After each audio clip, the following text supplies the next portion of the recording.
एक और देश के युवाओं के साथ हो रही नाइंसाफी के घेरे में लटकी हुई सुई की तरह बीजेपी हर पार्टी के निशाने पर है, तो वहीं बीजेपी राष्ट्रपति उम्मीदवार की घोषणा ने मीडिया की नजरों को दूसरे छोर पर टिकाने का काम किया है।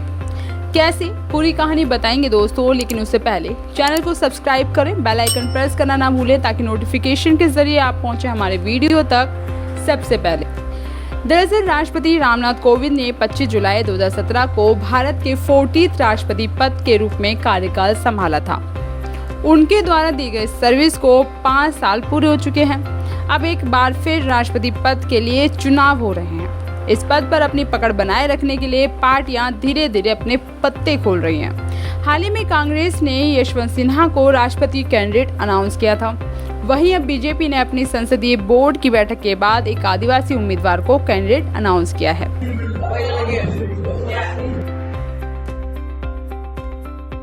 20 जून 1968 को जन्मे द्रौपदी मुर्मू का जन्म उड़ीसा के मयूरभंज जिले के बेदापोसी गांव में हुआ।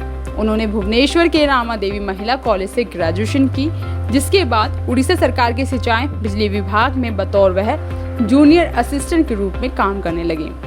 राजनीति में आने से पहले मुर्मू एक टीचर भी रह चुकी है। बात करें उनके पॉलिटिकल करियर की, तो इसकी शुरुआत होती है 1997 से।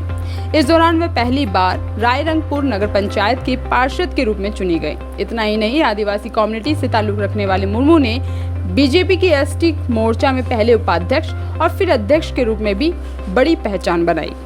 बेटा और बेटियों में थोड़ा भेदभाव है, लेकिन ये जो भेदभाव को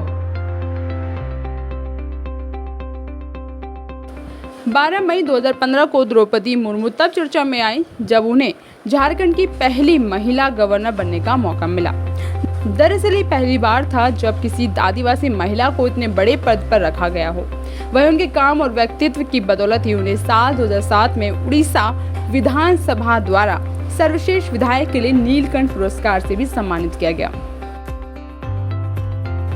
इसके लिए 5 साल पीछे चलते हैं। ठीक यही समय अगर मैं तारीख की बात करूं तो 19 जून 2017, जब बीजेपी ने 71 वर्षीय रामनाथ कोविंद को राष्ट्रपति उम्मीदवार घोषित किया।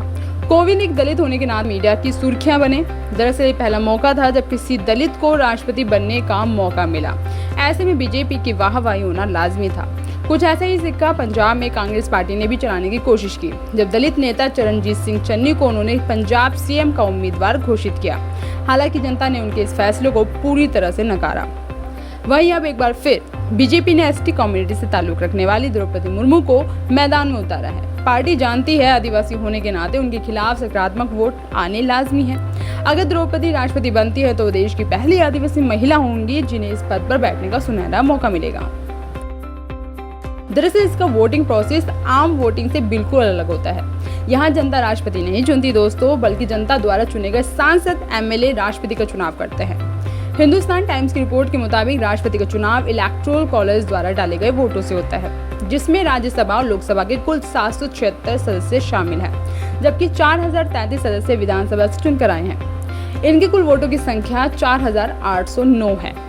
यहाँ इस बात पर गौर करना जरूरी है कि हर एक वोट का एक वैल्यू होता है।